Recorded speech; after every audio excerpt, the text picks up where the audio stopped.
Olá, galera, bom dia. Na verdade, boa tarde, 12h47 que eu estou fazendo essa gravação. Se você está vendo essa gravação de dia, bom dia. Se está vendo essa gravação à tarde, boa tarde. A gente vai estar fazendo essa videoaula agora e a gente vai estar estudando um pouco sobre dois capítulos, né, que não tem como se fragmentar, né?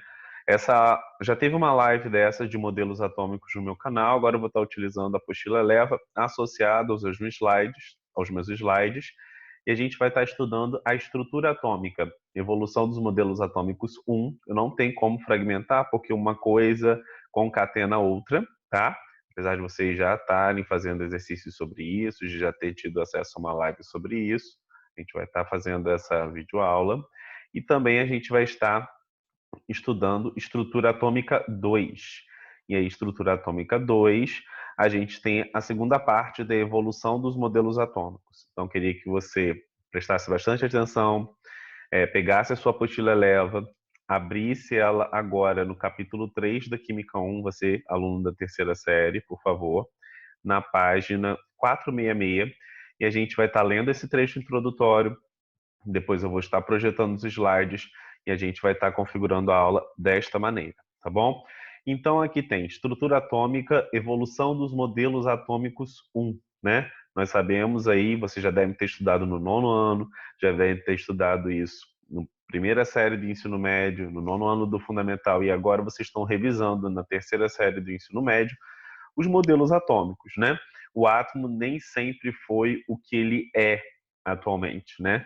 Para que ele evoluísse, chegasse às características por ele hoje estabelecidas, ele passou por uma série de testes, né?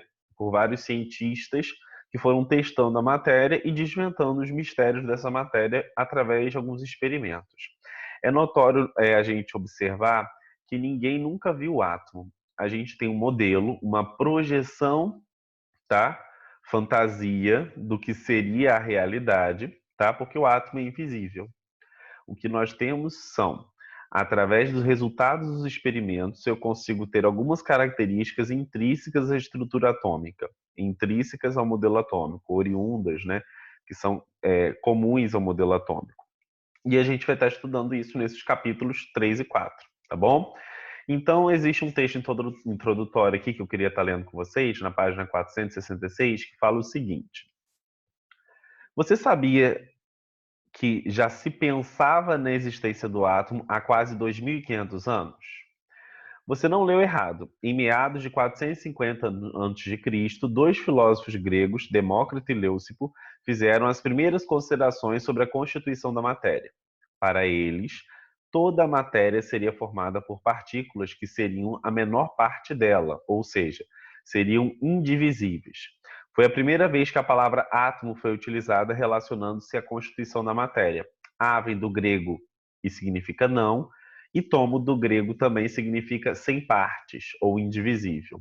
Então, assim, se fôssemos dividindo a matéria, haveria um momento em que não poderia, em que isso não poderia, em que isso não seria mais possível, porque chegaríamos à sua menor parte, o átomo.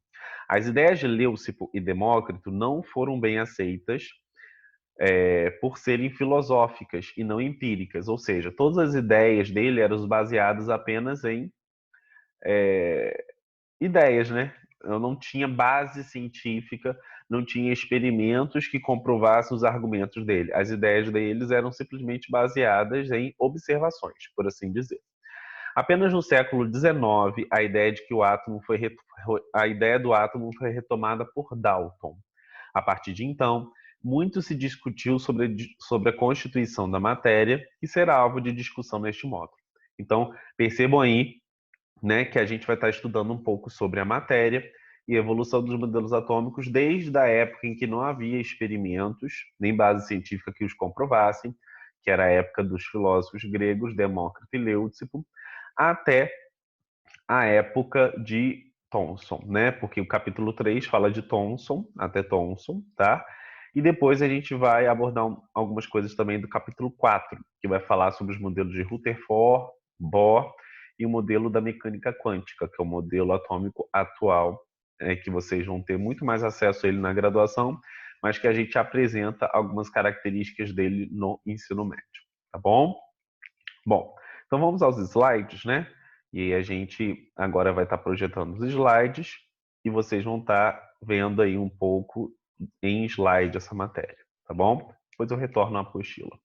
Bom, os gregos e a matéria, né? Então a gente vai perceber aí que os primeiros a pegar e começar a questionar do que era feita a matéria, que essa matéria era constituída do que, foi os gregos na Grécia com os filósofos, tá?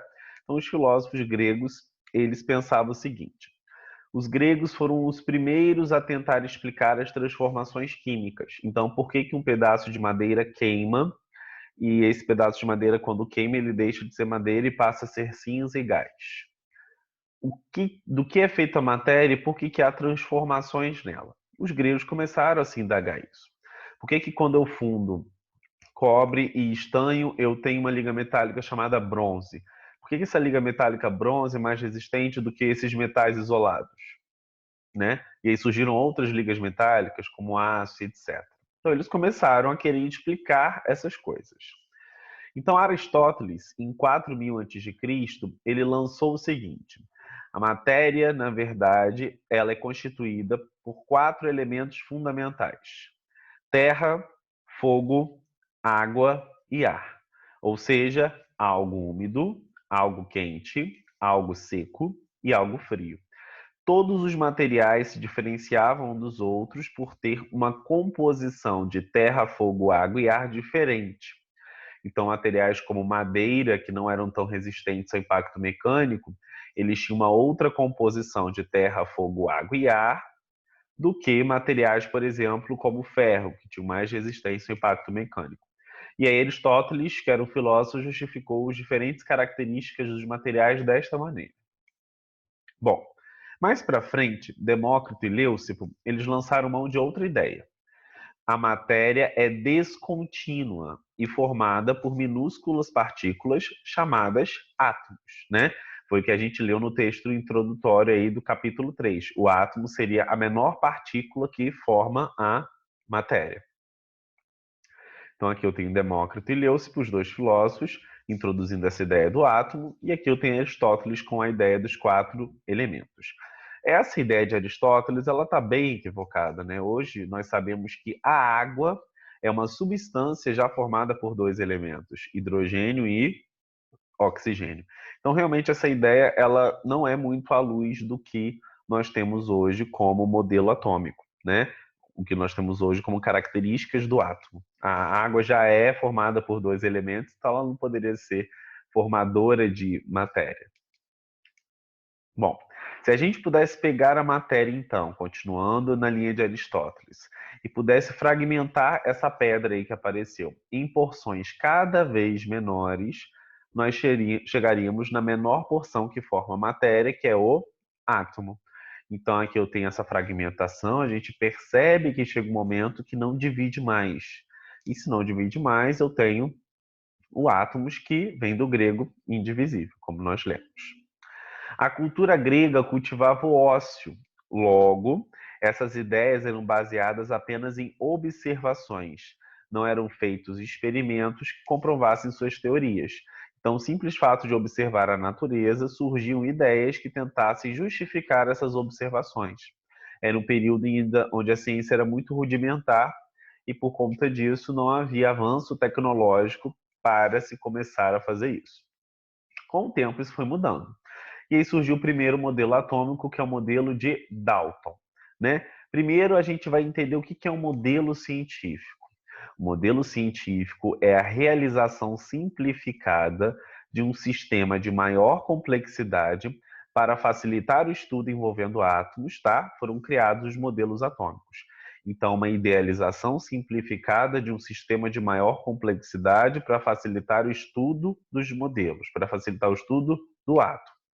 Bom, os modelos atômicos são os seguintes, né, que estão presentes aí tanto no capítulo 3 quanto no capítulo 4 da apostila de vocês.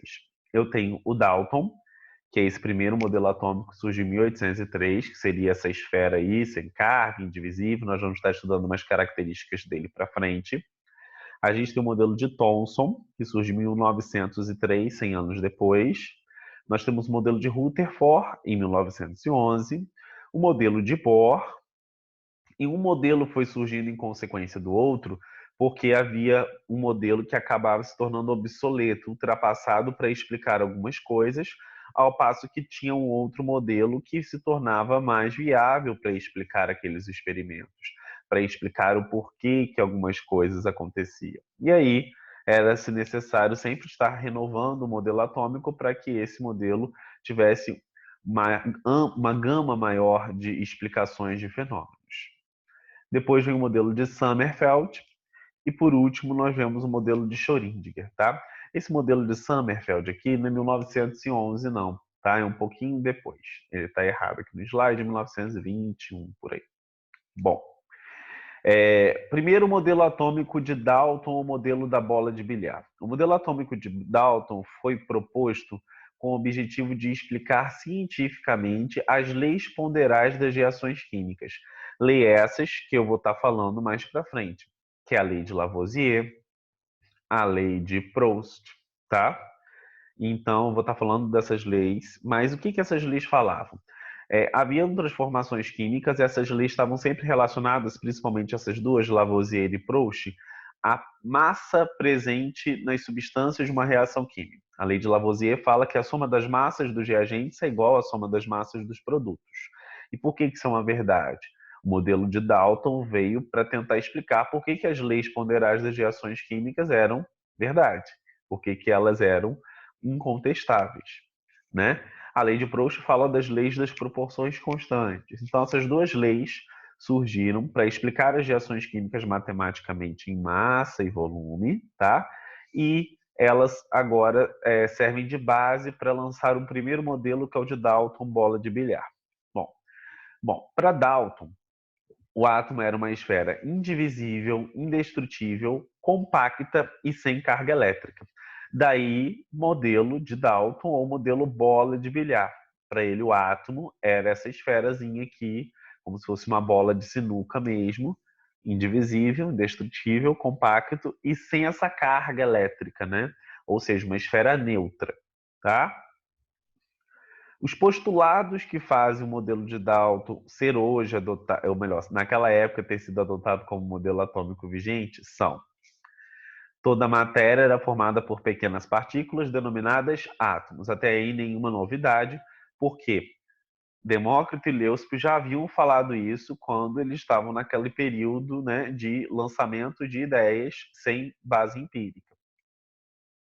Os átomos são indivisíveis, indestrutíveis, invisíveis, maciços e esféricos. Terceiro postulado.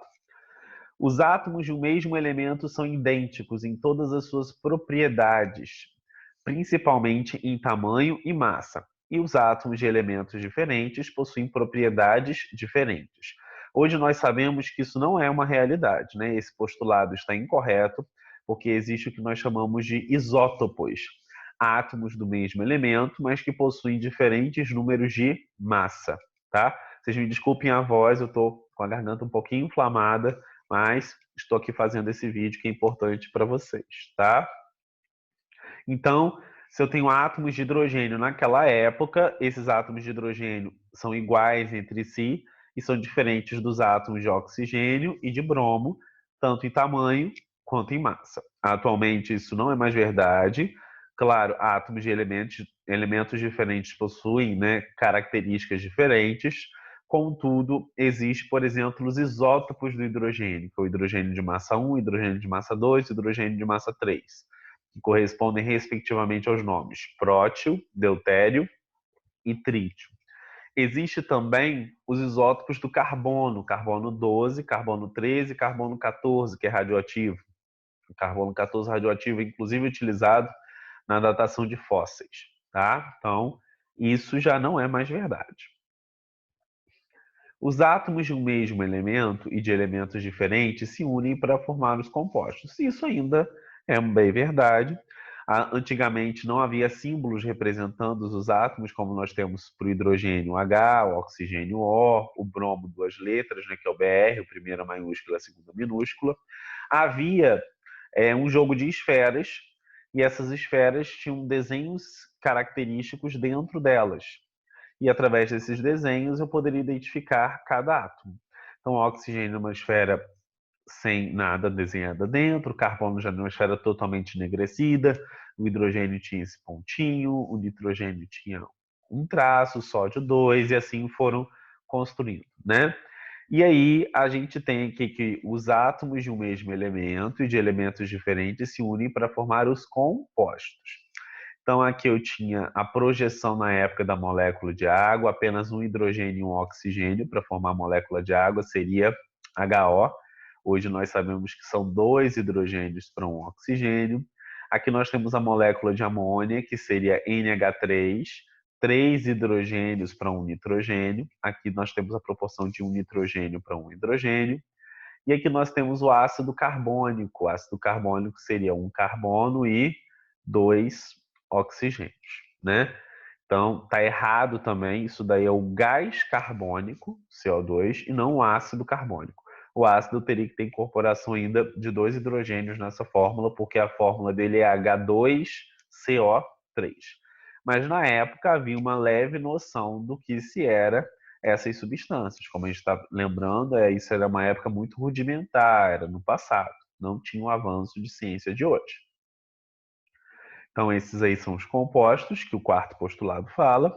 E o quinto e último postulado diz o seguinte: durante uma reação química, os átomos não são criados nem destruídos, e sim rearranjados, formando novas substâncias. Então, isso acontece durante uma reação química. Durante uma reação química, eu não crio, eu nem formo átomos, eles se rearranjam formando novas substâncias, e daí explicar a lei de Lavoisier e de Proust através do modelo bola de bilhar. Então, se nós temos uma reação química como esta, onde a gente tem o gás nitrogênio reagindo com gás hidrogênio, formando uma outra substância, que é a amônia, eu teria a molécula de gás hidrogênio reagindo com 3 moléculas de gás hidrogênio, formando 2 moléculas de amônia. Na verdade, esses números aí não é a quantidade de moléculas, é a quantidade em mol, que a gente vai ver mais para frente, mas que vocês já viram em outras aulas. Bem, né? Bom, continuando. O problema é que o modelo de Dalton ele se tornou ultrapassado para explicar o fenômeno da atração elétrica, por exemplo. Olha só, Tales de Mileto, no século 6 a.C., ele faz uma experiência onde ele faz um atrito entre um bastão de resina e um tecido ou a pele de um animal. E após esse atrito, ele percebe que o bastão atritado, após o evento do atrito, ele consegue atrair objetos leves. Então, o que aconteceu é que, ao atritar a lã ao bastão, essa lã ela arrancou partículas de carga negativa do bastão, ela ficou com excesso de partículas negativas, então ficou negativa, e o bastão ficou com excesso de partículas positivas, que ele estava equilibrado, estava neutro. E aí, ele, como ele perdeu muito negativo, ele ficou com excesso de positivo em relação ao negativo, então ele ficou positivo. E aí, esse bastão eletrizado positivamente, ele conseguia atrair objetos leves como uma bolinha de papel. Ora, se o átomo era como Dalton falava, da onde surgiram essas partículas elétricas? De onde surgiu o fenômeno da atração? Por que a lã ficava eletricamente negativa e o bastão de vidro positivo? E aí percebeu-se que o modelo atômico de Dalton ele se tornou obsoleto para explicar o fenômeno da atração elétrica, né? Então, limitação do modelo de Dalton, o átomo não possui carga elétrica, logo não explica essa atração entre objetos eletrizados. E aí surgiu um novo modelo, obviamente, para tentar, né, explicar esse fenômeno da atração elétrica. Bom, tudo começou com William Crookes, tá? Que foi esse cara aí, e ele foi o marco zero para a criação do novo modelo, que é o modelo de Thomson, ou modelo pudim com passos. Olha só, ele fez um experimento chamado experimento dos raios catódicos. E através desse experimento ele descobriu a partícula elétron. Então, dentro de um átomo que a princípio não tinha carga, como Dalton, existem partículas de carga negativa nesse átomo, chamada de elétron. Olha só. Numa lampola de vidro, ele colocou gases rarefeitos e nas extremidades dessa ampola são colocadas duas peças metálicas, uma negativa, chamada de cátodo, e uma positiva, chamada de anodo, conectadas a uma fonte de eletricidade. Então, ele fez isso. Ao aplicar uma diferença de potencial superior a 10.000 volts, os gases sofrem ionização, perda de elétrons, sendo observada a formação de um fluxo de raios luminosos, que eram os elétrons, partindo do cátodo, do polo negativo. Daí, raios catódicos. Então, olha o experimento dele. Ele pegou as ampolas de vidro, colocou gases rarefeitos, gases a baixa pressão e gases inertes, como gases nobres, hélio, neônio, argônio, e nas extremidades da ampola, ele pôs duas peças metálicas, um cátodo e um anodo, e aplicou uma diferença de potencial de 10.000 volts, que fez com que esses gases sofressem ionização. Ao sofrer ionização, esses gases provocavam a saída de um feixe luminoso que vinha do cátodo, do polo negativo. Então, os raios catódicos, ao incidirem aqui, ó, certo, no anteparo com o fósforo que estava presente na ampola de vidro, eles produziram fosforescência, né? Eles brilharam quando eles incidiram nesse anteparo de fósforo. Então, essa é a primeira característica dos elétrons, né? A fosforescência, ao bater no fósforo, né? Nessa camadinha de fósforo. Os raios catódicos, ao incidirem sobre um anteparo, produzem uma sombra na parede oposta do tubo. Logo, se propagam em linha reta. Então, eles fazem uma sombra na parede oposta ao tubo quando eu coloco um objeto. E aí ele se propaga em linha reta. Isso quer dizer que esse fluxo de luz, né, de raios que saíam do cátodo e atravessavam esse objeto, eles não conseguiam perfurar esse objeto. Porque se perfurasse, não teria sombra, né? A luz, quando bate na gente, ela provoca uma sombra, porque nós somos matéria. Então, esses raios que estavam batendo, quer dizer que não eram energia, eram matéria, senão eles conseguiriam perfurar aquele objeto. Olha outra observação interessante. Os raios catódicos, ao incidirem sobre um catavento, movimentam-o, logo são dotados de massa. Então é bem interessante aí o fato da movimentação, só acontece se tivesse massa.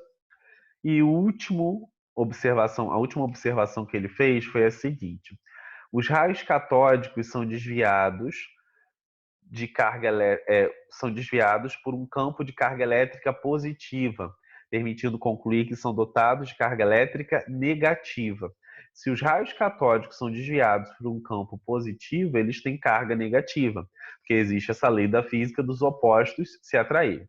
Então, através desse experimento de William Crookes, dos experimentos dos raios catódicos, né, que foi projetado depois para Rutherford, ele conseguiu descobrir essa partícula presente aí nos átomos daqueles gases que estavam na ampola de vidro. Lembra que era um ambiente rarefeito, com poucos gases, que era o elétron.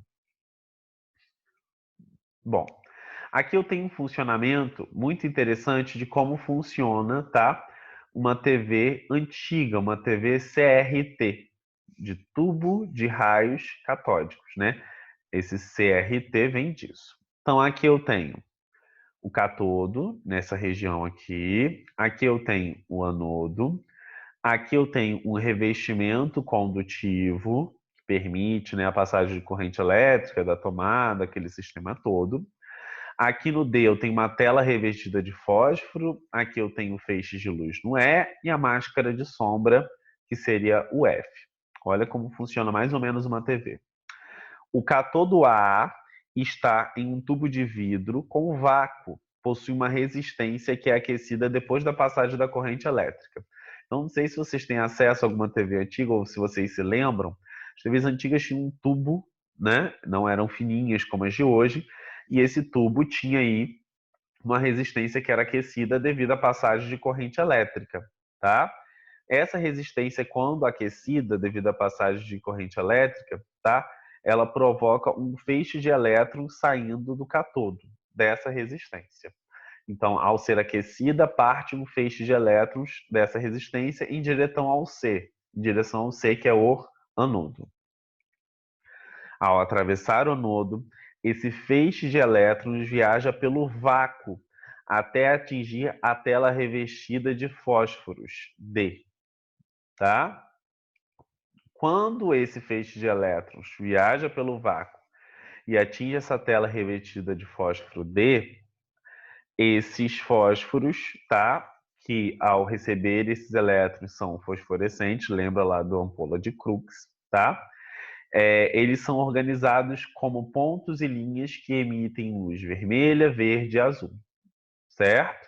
Então, eles são organizados de modo que, quando eles recebem esses elétrons do feixe, devido à resistência, etc., e que se propagam no vácuo, eles conseguem emitir 3 colorações diferentes quando excitados pelos elétrons, esses fósforos: verde, azul, vermelho.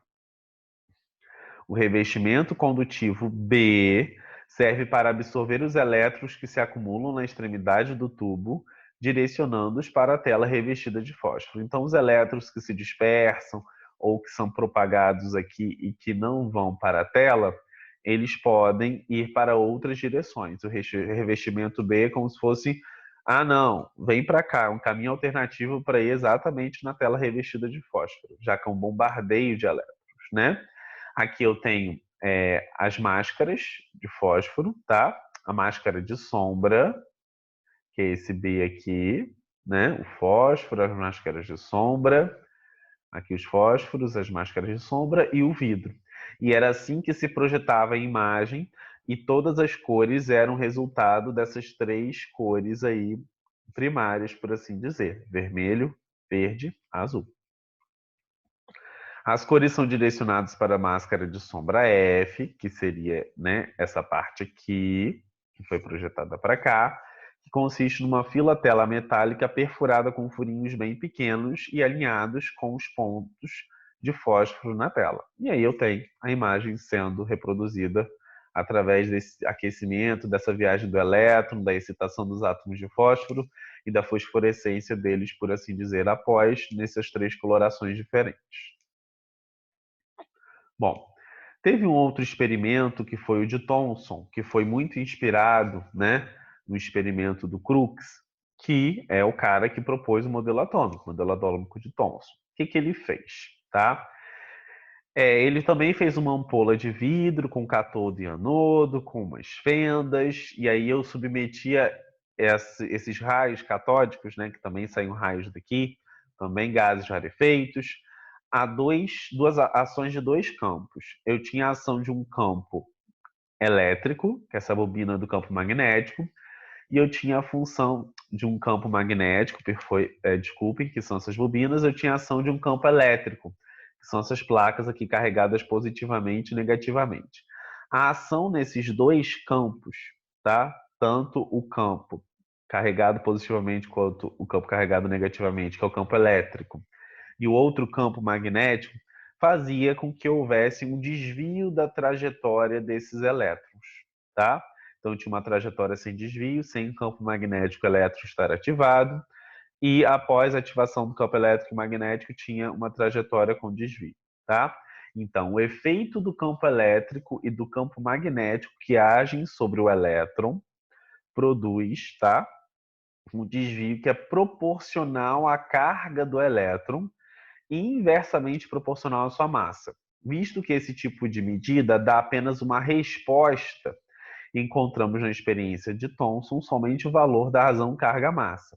Essa razão independe da natureza do gás, e ele descobriu aí a razão carga-massa do elétron através desse experimento, que é de 5,69 vezes 10 a menos 9 gramas do elétron por coulomb, por cada uma unidade de carga.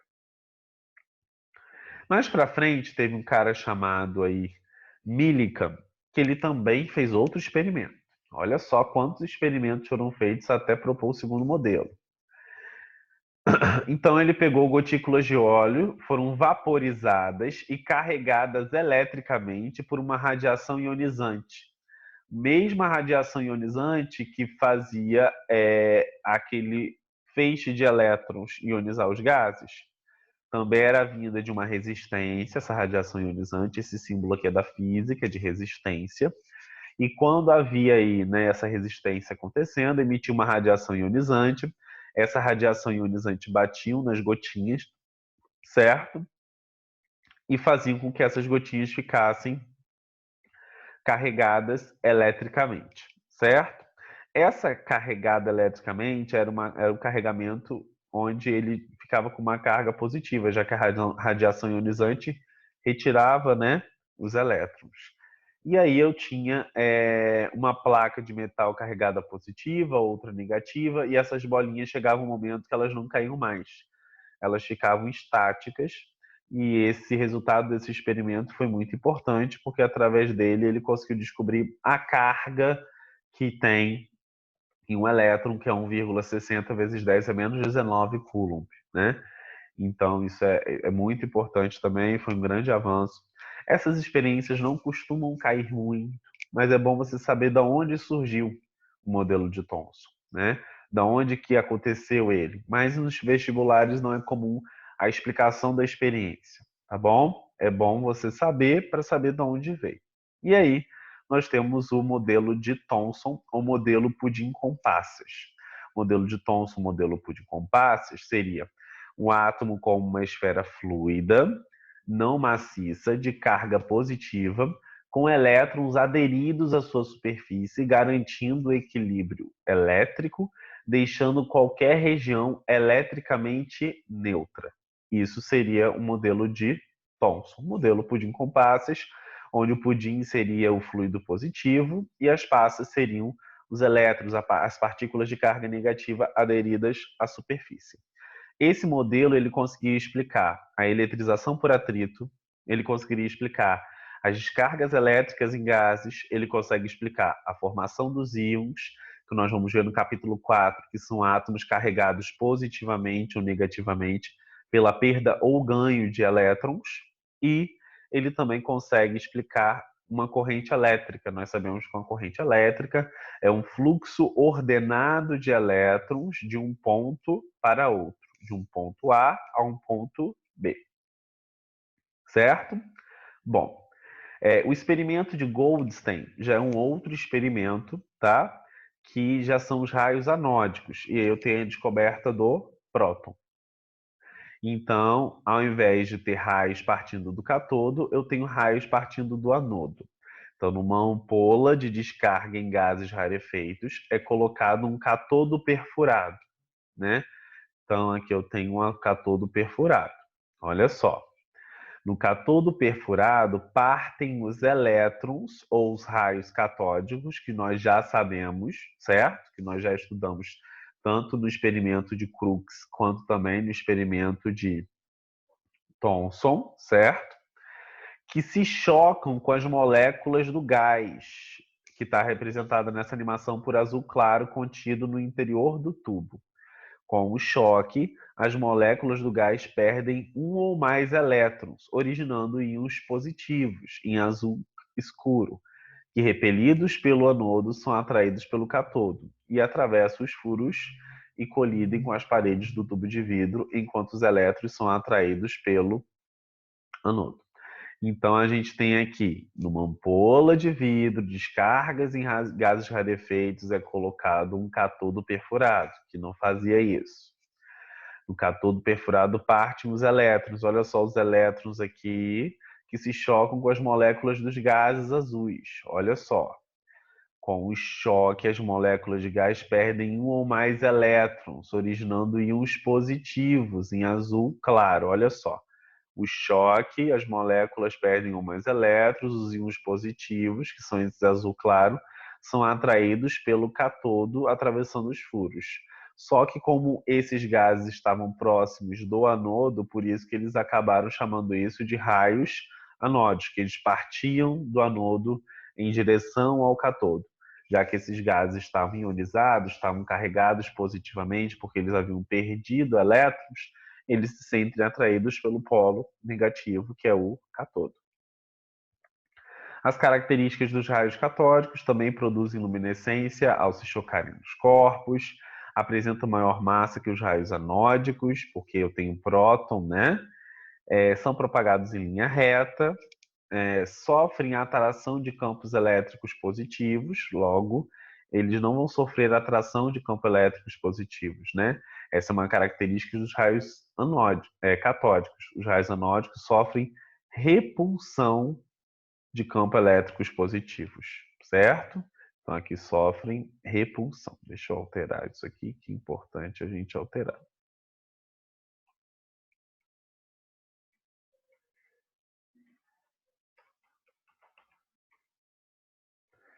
Sofrem repulsão por campos elétricos, certo? Positivos. Continuando aí. Agora a gente vai para a última característica, que é sofrem variação de massa dependendo do gás inserido. Por quê? Porque a gente vai perceber que o que identifica um elemento químico é o número de prótons, ou seja, o número atômico desse elemento é o que identifica dele. O hélio tem 2 prótons, que o número atômico dele é 2. Já o neônio tem 10 prótons, que o número atômico dele é 10. Bom, contudo, a gente pegou e teve evolução da ciência, houve aí um marco na história da ciência e da química, por assim dizer, que foi a descoberta da radioatividade, tá? A radioatividade, a gente vai perceber aí que é a capacidade de alguns núcleos que por estarem instáveis, ou seja, com excesso de energia, com excesso de carga positiva no seu núcleo, eles emitem partículas e radiações ao fim de alcançarem essa estabilidade. Isso é a radioatividade, a capacidade que alguns núcleos têm em emitirem partículas e radiações, né? Um pouquinho do histórico dela, porque ela vai ser importante para explicar o próximo modelo atômico, que é o de Rutherford, tá?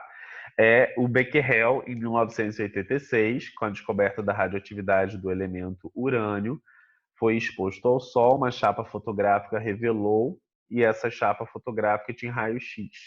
Então, a descoberta da radioatividade surgiu com urânio.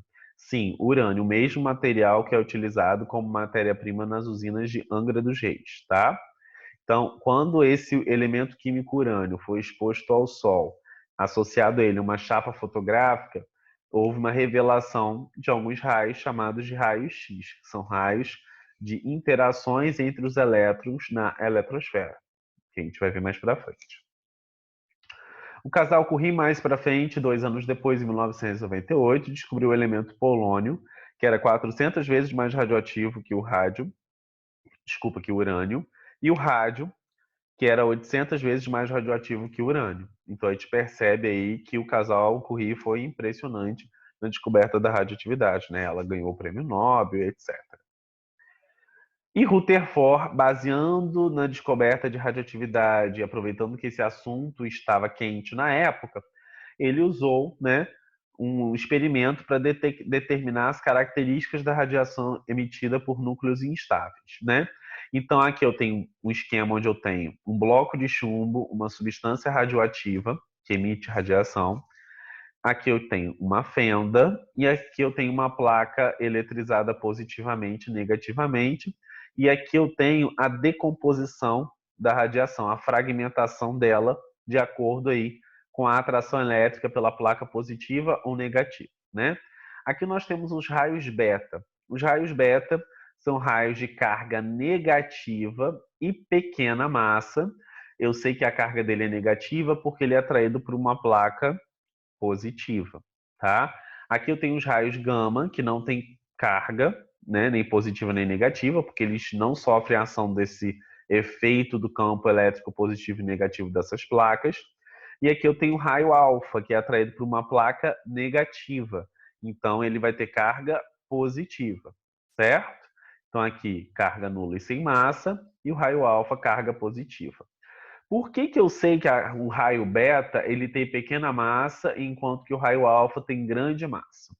Vocês percebam que quando o raio beta é atraído pela placa positiva, ele é bastante atraído, o que caracteriza uma partícula leve. Ao passo que o raio alfa, ele é pouco atraído pela placa negativa, o que era característico uma partícula pesada, tá bom? Foi assim que se propôs ou que se deduziu que a partícula beta ou raio beta tem pequena massa, que a partícula alfa ou raio alfa tem grande massa. A radiação gama ela não pode ser chamada de partícula, porque ao contrário das outras que têm massa, uma menos, outra mais, ela é uma onda eletromagnética. E por conta disso, é errado falar partícula gama, só raios gama. A gente vai ver isso numa outra aula de radioatividade, tá bom? Bom, o que o experimento de Rutherford se apropriou da radioatividade? Ele descobriu as características da radiação, isso é importante? Mas olha o que ele fez além disso. O experimento de Rutherford tinha por objetivo comprovar se o modelo de Thomson, que era o seu professor de doutorado, era válido, utilizando partículas radioativas, né? Então, o que Rutherford esperava? Se o átomo era como o Thomson falava, uma esfera fluida positiva com elétrons aderidos na sua superfície e não maciça, quando as partículas alfa, que eram as partículas utilizadas por ele, as de carga positiva e de grande massa, incidissem numa lâmina de ouro, o que aconteceria é que elas não deveriam sofrer nenhum desvio e deveriam atravessar essa lâmina de ouro e não sofrer grandes desvios na sua trajetória. Isso era o que o Rutherford esperava. Mas o que aconteceu foi outra coisa. Bom, o que ele fez? Ele incidiu partículas alfa de carga positiva numa lâmina de ouro e observou o que ocorria com essas partículas. O que ocorria não foi isso que ele esperava. O que ocorria foi que uma parte grande das partículas atravessava direto, sem desvios significativos, e uma menor parte das partículas sofriam desvios significativos, e ainda tinha uma terceira coisa acontecendo, que era o fenômeno da reflexão. Uma parte das partículas, quando batiam na lâmina de ouro, e voltavam. E elas eram detectadas por esse detector de partículas aqui, feito de sulfeto de zinco, que era fosforescente também, tá? Então, uma fonte de partículas alfa incidindo numa lâmina de ouro, a maioria das partículas atravessavam direto, uma minoria sofriam desvios leves na trajetória, e uma outra parte batia e voltava na lâmina de ouro. Essas partículas não estavam batendo na mesma região todas elas, porque elas tinham efeitos diferentes, elas tinham reações diferentes àquela incisão na lâmina de ouro. Bom, a observação A maior parte das partículas alfa atravessava a lâmina de ouro sem sofrer desvios, nos permite tirar a conclusão que a maior parte do átomo deve ser vazio. Nesse espaço, a eletrosfera deve estar localizada os elétrons. B, poucas partículas, uma a cada 20.000, não atravessavam a lâmina e voltavam. E a conclusão que a gente chega disso, deve existir no átomo uma região onde está concentrada a sua massa, que é o núcleo. Certo? Atravessavam e não voltavam. Então, quando as partículas alfa batiam na eletrosfera, que era o vazio, elas atravessavam direto. Quando batiam nessa região central, que era o núcleo, essa região central sofria uma repulsão, porque ela também tinha carga positiva e a partícula alfa também tinha carga o quê? Positiva. Então, o que acontecia é que positivo com positivo se repele. E esse núcleo era muito pequeno porque poucas, uma a cada 20.000 não atravessava a lâmina, não atravessava a lâmina e voltavam. E aí esse é o momento em que se bateu no núcleo. O núcleo do átomo deve ser positivo, o que provoca a repulsão das partículas alfa também positivas. E aí a gente tem, através desse experimento, isso, Rutherford observando isto, quando ele esperava isto. E aí eu tenho um átomo agora com um núcleo pequeno e positivo e uma eletrosfera grande e negativa, certo? E aí o modelo de Thomson foi assim chamado de modelo planetário. Se você ainda não conseguiu perceber, tem uma animação fantástica que eu vou estar reproduzindo agora no computador para que você perceba isso. Um momento aqui que eu vou estar abrindo ela agora. Então deixa eu ir em animações. Preciso cortar o cabelo hoje, gente. Não tem como isso aqui. Essa parte aqui, ela tá fora da realidade. Desculpe, tô parecendo maluco. Mas vamos ao que interessa. Materiais didáticos. Química 2019. Animações. Animações de Química Geral Inorgânica. Experimento de Rutherford. Então, vou estar projetando ele aí agora para vocês verem, tá bom? Deixa eu botar aqui na tela. Aqui, isso.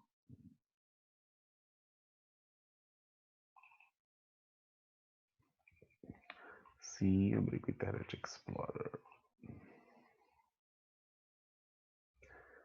Esperar abrir aí para que vocês consigam perceber o que era, o que ele observava, o que aconteceu mesmo. Com a animação tudo fica, né, bem mais fácil às vezes de ser compreendido.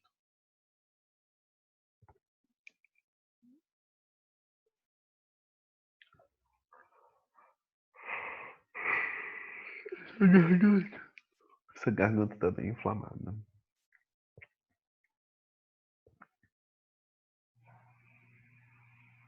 Durmam, gente. Dormir é muito importante para manter a imunidade alta. Eu não dormi essa semana porque eu fiquei atolado de trabalho das escolas, então é importante dormir. Durmam, tá? Se o computador colaborar, colaborou.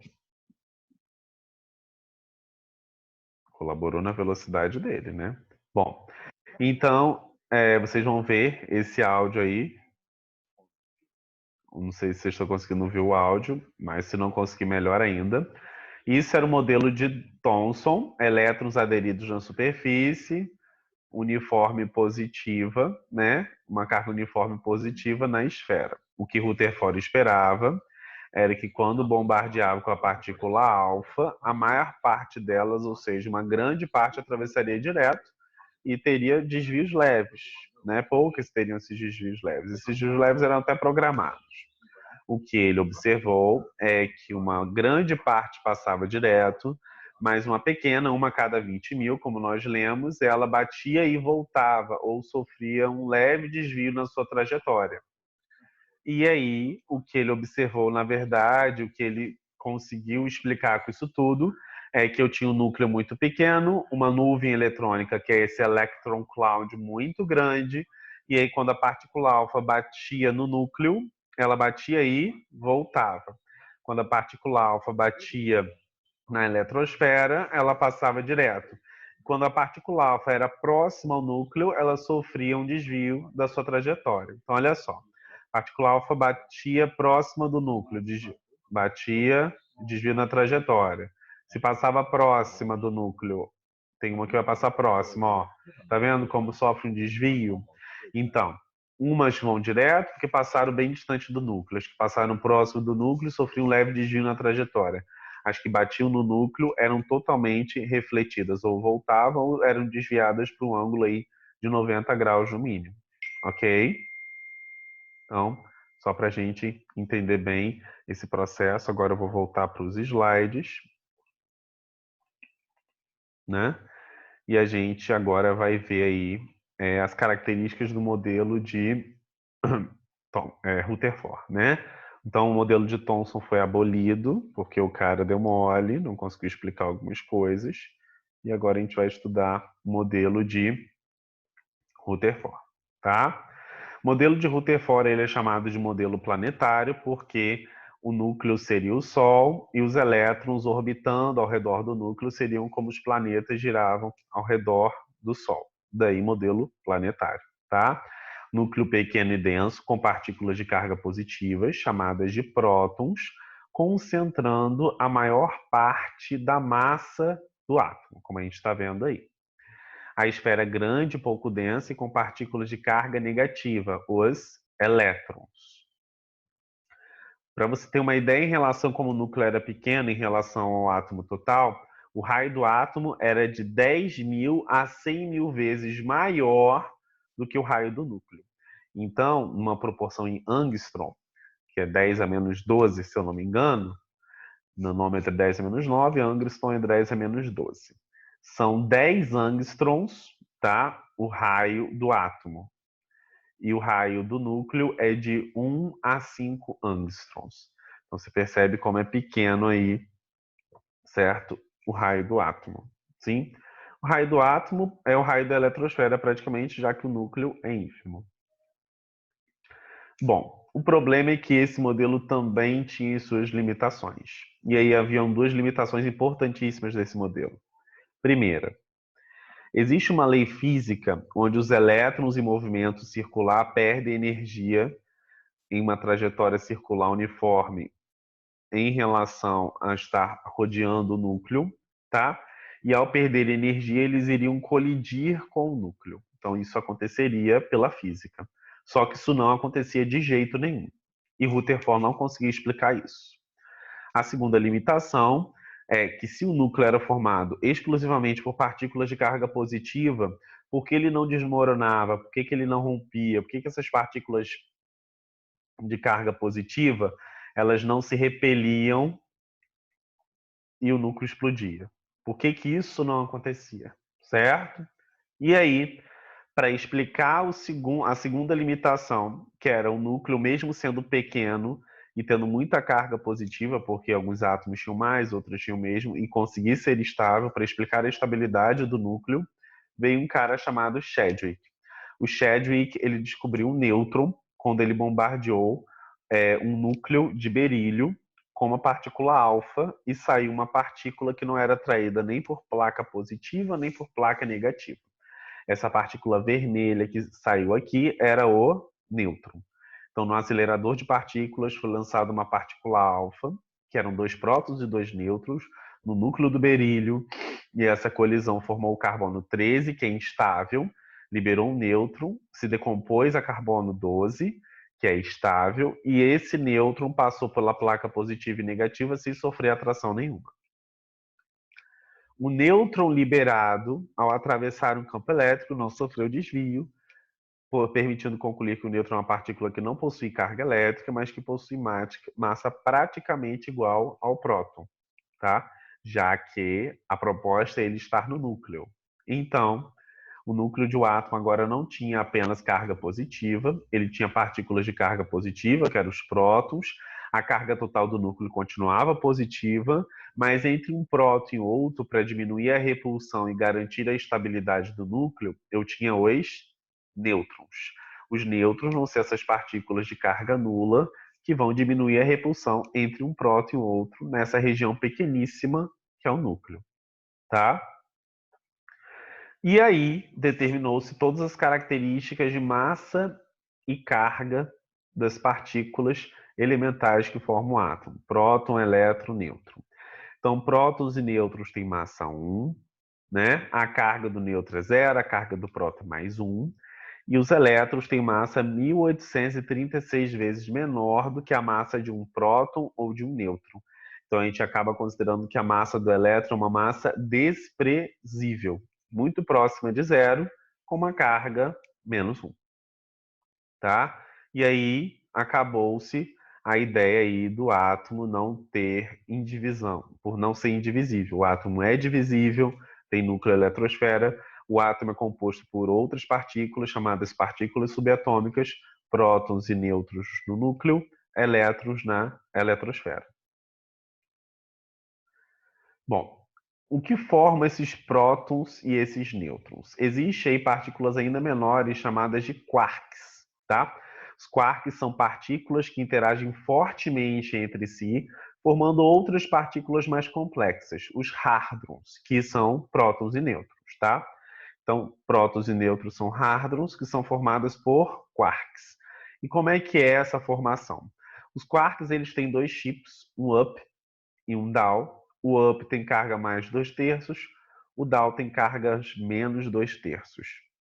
Então, quando um átomo tem no seu núcleo próton e nêutron, o nêutron é formado por 2 quarks down e um quark up. A soma disso dá zero. Por isso que a carga do nêutron é neutra. Mas ainda tem uma carguinha embutida dentro do nêutron, que é a soma de 2 down, de 2 down e um up, exatamente. Agora o próton não. O próton são 2 up e um down. tá? E aí a soma vai dar mais 1, que é a carga do próton. Certo, gente? Bom, para finalizar toda essa história de modelos atômicos, a gente também tem, né, o que nós chamamos de mecânica quântica, tá? Bom, a mecânica quântica ela vai estudar um pouco sobre as ondulatórias para a gente explicar um pouco sobre os efeitos de emissão de energia e de ondas e para explicar o comportamento dual do elétron, tá bom? Então, olha só. Ondas são propagações de energia que podem ser descritas utilizando três variáveis, por assim dizer: frequência, comprimento e período. Então, se eu tenho aqui esse observador que está num ancoradouro e tem ondas passando, e ele marca qual é a frequência que essas ondas passam a cada minuto. E eu tenho a distância entre uma crista da onda e outra, que nós chamamos isso de lambda, tá? Olha só. A frequência, que é simbolizada pela letra F ou um Vzinho diferente, é o número de ondas por segundo. Esse número de ondas por segundo que passa naquele ancoradouro é chamado de Hertz. O comprimento de onda é a distância entre duas cristas consecutivas, é o meu lambda. E nós temos o período, é o tempo para que duas cristas consecutivas passem no mesmo ponto, tá? Então eu tenho essas três variáveis aí, que é frequência, comprimento e período, descrevendo ondas, descrevendo energia, descrevendo propagação de luz. Velocidade da onda vai ser igual ao comprimento da onda vezes a frequência, ou, como vocês já estão mais próximos da física, né? ΔS sobre ΔT. Então, aqui eu tenho o comprimento da onda sobre o período, o tempo para que duas cristas consecutivas passem para o mesmo ponto, tá?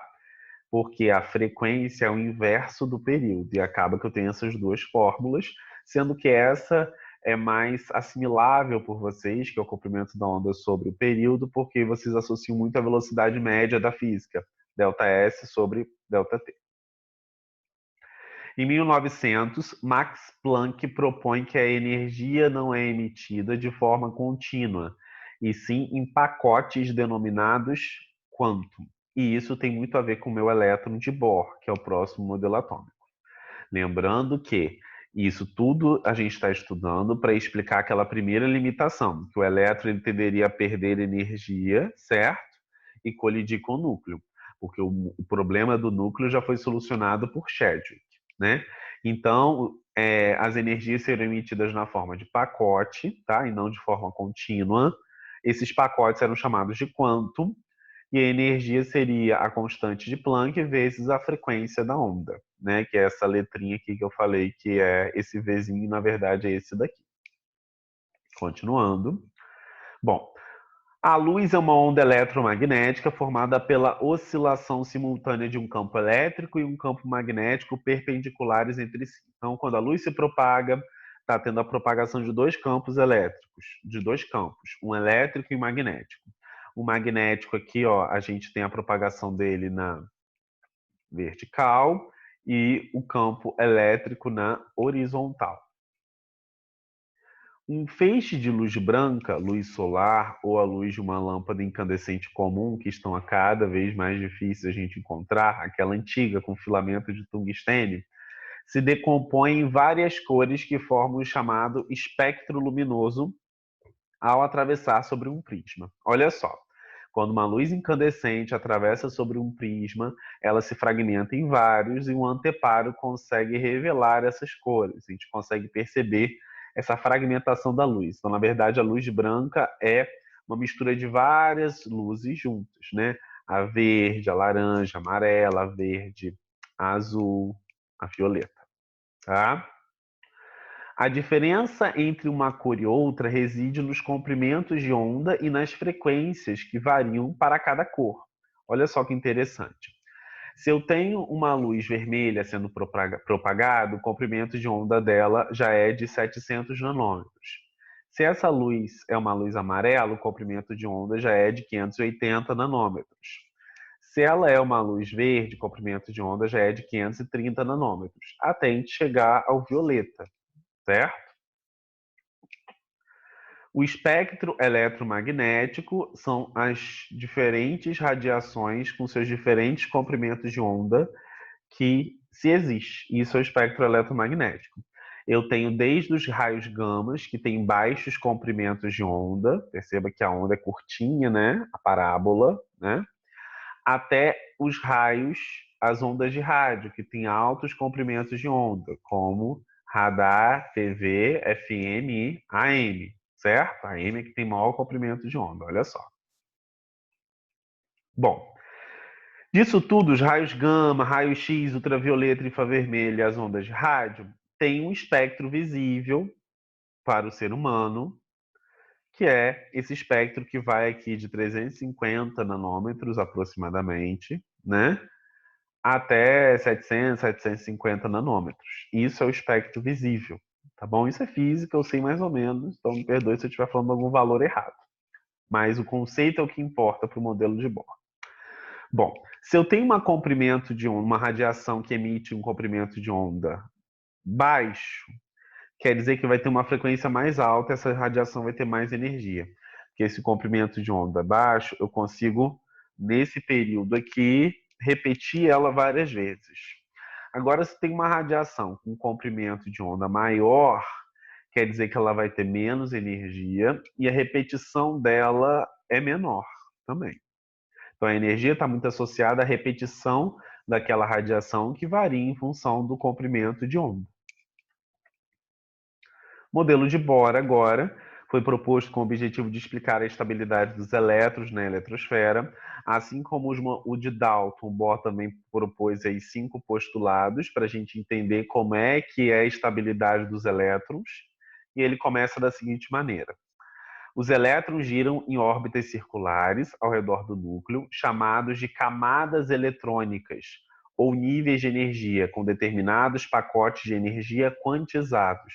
Então, o elétron, quando está em cada camada, ele tem uma quantidade fixa de energia para estar naquela camada. E essa quantidade fixa é chamada de quanto? Pacote de energia quantizados. Somente certas órbitas eletrônicas são permitidas ao elétron, e este não emite energia quando as percorre. Então, só algumas órbitas são permitidas ao elétron, e essas órbitas são as camadas eletrônicas, que são 7 camadas, tá? As 7 camadas eletrônicas, com o número característico de elétrons cada uma, quanto mais distante do núcleo, maior vai ser a energia contida nelas. As camadas são K, L, M, N, O, P, Q, que são a base daquele diagrama de Linus Pauling, que vocês conhecem bem em terceira série. E cada camada tem uma quantidade máxima de elétrons também. K2, L8, M18, N32, O32, P18, Q8. 4.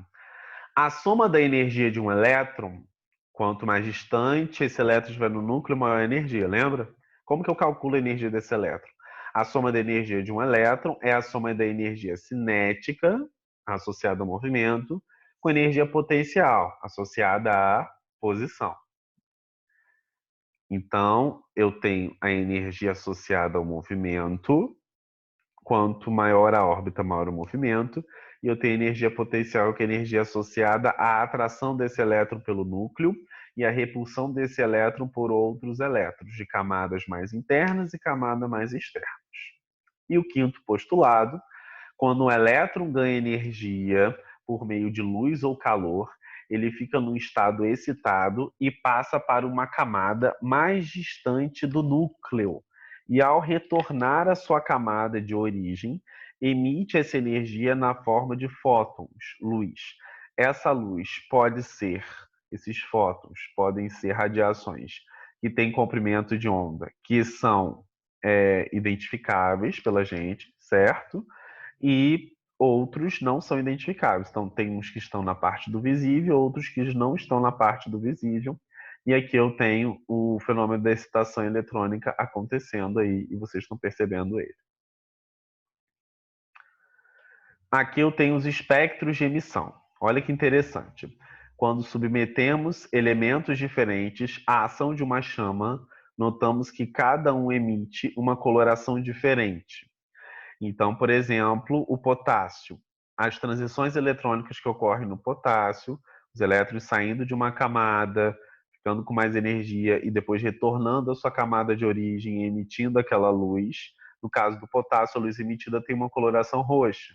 No caso do cobre, a luz emitida tem uma coloração verde. No caso do sódio, a luz emitida tem uma coloração amarela e no estrôncio, vermelho. Se as luzes dessas chamas incidir sobre um prisma, será observado um espectro descontínuo, ou seja, serão observadas apenas algumas linhas luminosas coloridas intercaladas por regiões sem luz. Olha só, isso é o que nós chamamos o espectro do sódio.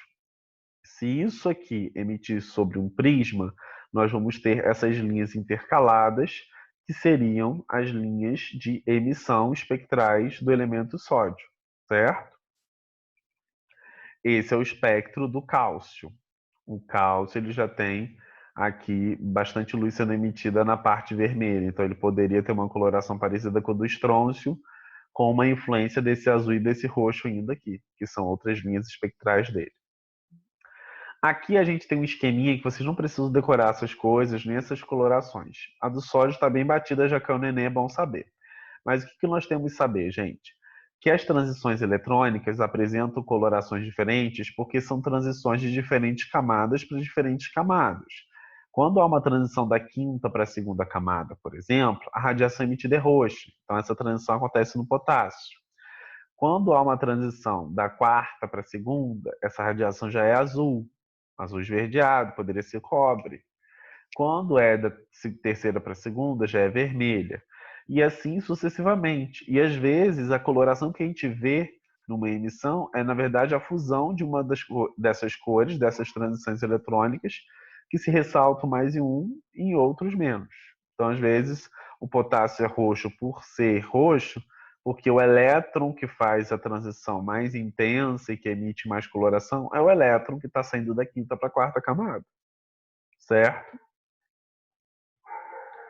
Bom, é muito interessante essa excitação eletrônica e a justificação do modelo de Bohr, porque isso explica o funcionamento de fogos de artifício. Então, fogos de artifício, na verdade, são sais que contêm esses metais que possuem diferentes transições. Quando são excitados, eles migram para uma camada mais externa.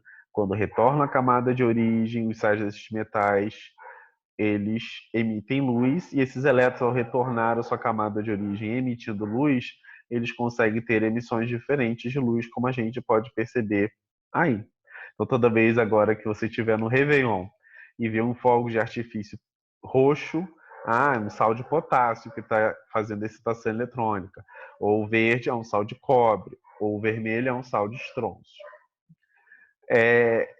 Esse fenômeno da emissão de luz por excitação eletrônica, né, por calor ou eletricidade, pode também acontecer por eletricidade. Aqui acontece porque o calor faz com que os elétrons saltem de uma camada para outra. Nesses letreiros de neon já é eletricidade.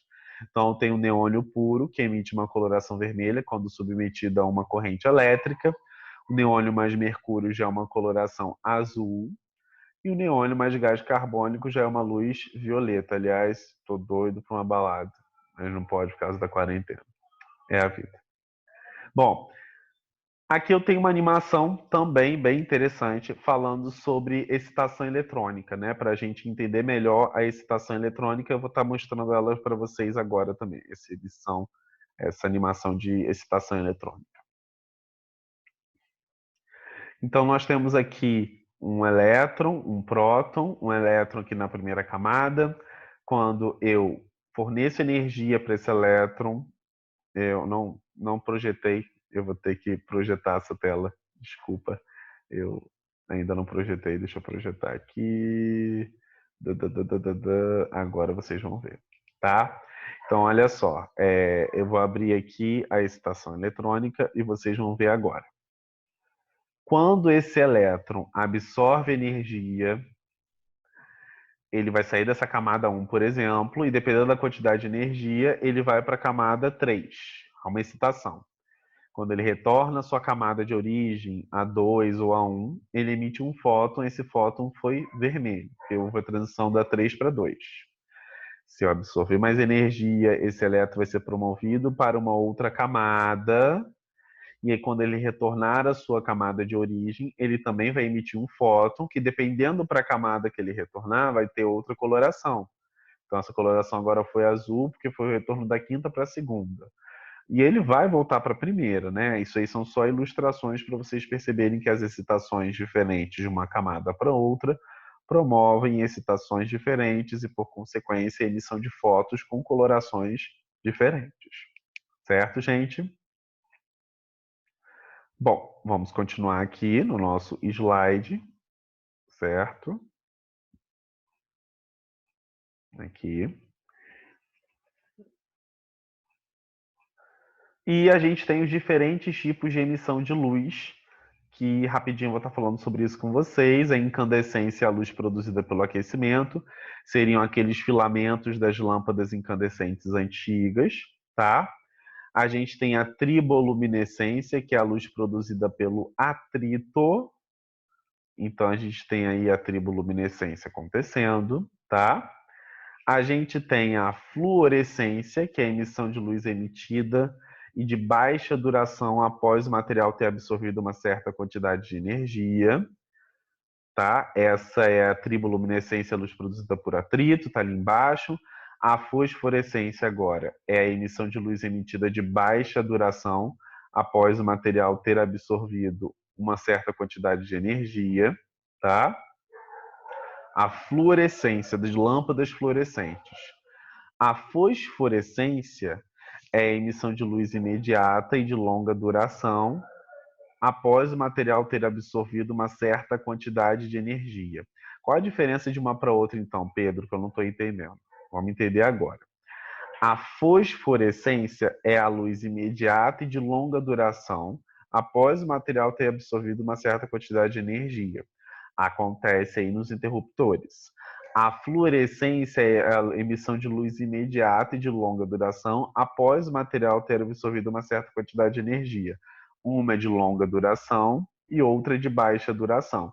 As lâmpadas fluorescentes é de baixa duração, tanto que a gente, quando acaba de desligar o interruptor, ela já vai esmaecendo o brilho.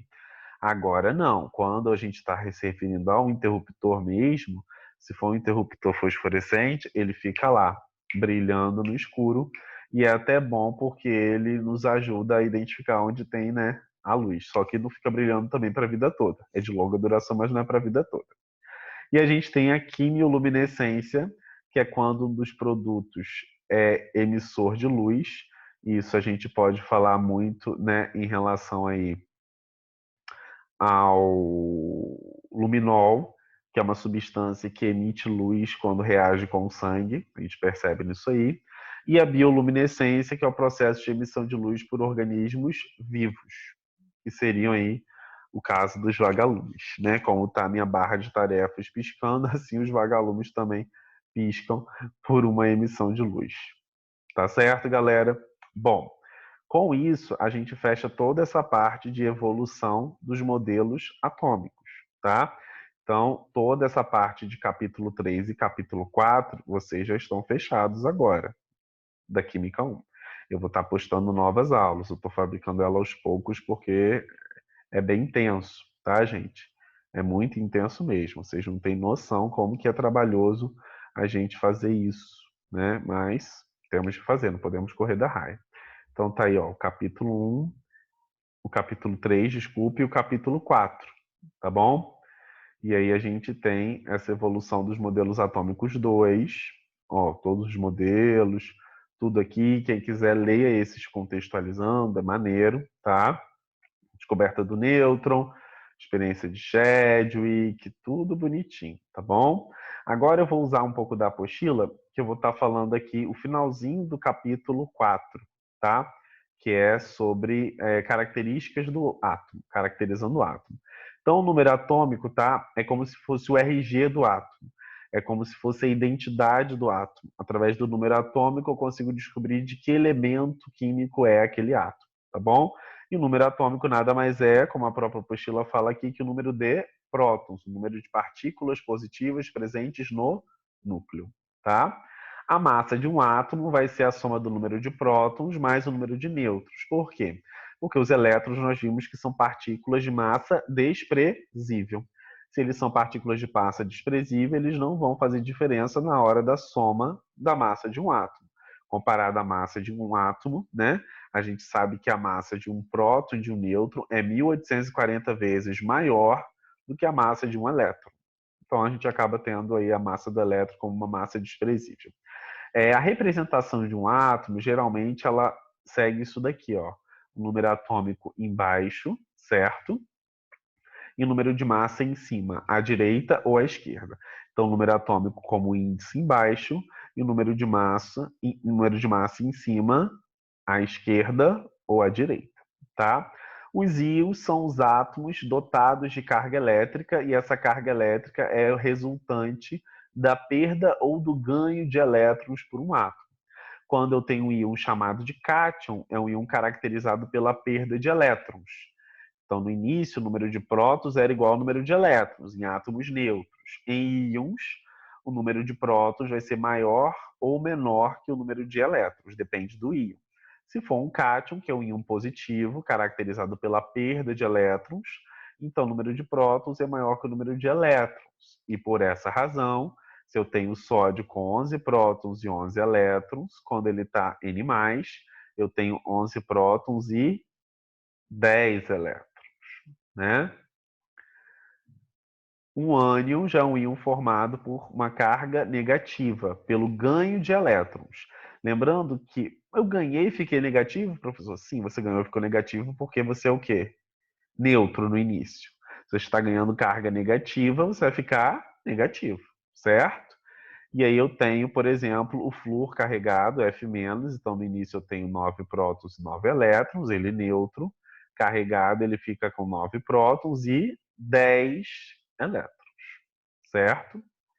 Aqui tem um aprofundando muito interessante sobre detector e acelerador de partículas, tá? Aconselho que vocês leem, é fantástico. E aí, baseado nisso, né, vocês podem fazer todos os exercícios aí, tá? Conceituais, os exercícios contextualizados, que vem logo em seguida, como vocês estão vendo aí, vocês conhecem bem a apostila Eleva, e também a lista de exercícios dessa semana, que vai estar tratando desse capítulo. Eu vou estar postando as outras aulas dos outros capítulos mais para frente. Tá bom, gente? Então, eu agradeço muito pela atenção. Desculpa se a aula é grande, eu não sei fazer um outro formato de aula, eu sou muito detalhista. Eu gosto de fazer as coisas dessa maneira. Eu espero que a gente consiga aprender muito ainda. E se Deus quiser, tudo vai acabar. Tá bom? Cuide-se, tá? Álcool em gel na veia. Não esqueçam do álcool em gel. Forte abraço a todos. Eu já comprei o meu álcool em gel, né? Tá aqui, ó. Não deixe de comprar. Eu sei que tá caro, mas quem puder comprar, compre, né? Eu paguei R$ 25 nesse álcool em gel, gente. Mas vale a pena, é proteção, né? E além disso, também tem a questão de lavar as mãos, né? E você tá sempre protegido. Eu tô com muita saudade de todos vocês, tá? Terceira série. E eu espero que realmente isso tudo passe. E a gente tem um ano bom. Fiquem ligados aí nas postagens que eu tenho feito no Enem, do Enem, no grupo. Parece que o Enem vai ter uma versão digital esse ano. Né? Vão lá no meu canal, se inscrevam. Lá também tem os vídeos sobre o Enem. E busquem na internet mesmo, na rede. O que a gente está falando de vocês? No futuro de vocês? Lembra o que eu falei. Vale a pena, tá bom? Forte abraço. Valeu, gente. Tchau, tchau.